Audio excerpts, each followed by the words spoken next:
কুণাল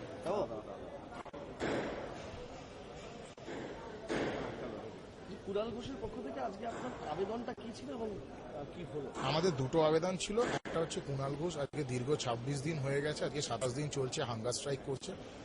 একটা রিকোয়েস্ট আমরা জজের কাছে করেছি বাই পিটিশন, যাতে আমাদের ল্যান্ডেড ম্যাজিস্ট্রেট এটাতে ইন্টারফেয়ার করেন, যাতে ওই হাঙ্গার স্ট্রাইকটা ওঠানোর ব্যাপারে। কারণ physically he is very bad condition এবং অক্সিজেনও চলছে, এইভাবে উনি ভীষণ খারাপ অবস্থায় রয়েছেন। যদি আইজি কেরা ডাইরেকশন দেওয়া হয় ইন্টারফেয়ার করে এই হাঙ্গার স্ট্রাইকটাকে কোনো রকমে বন্ধ করানো যায়।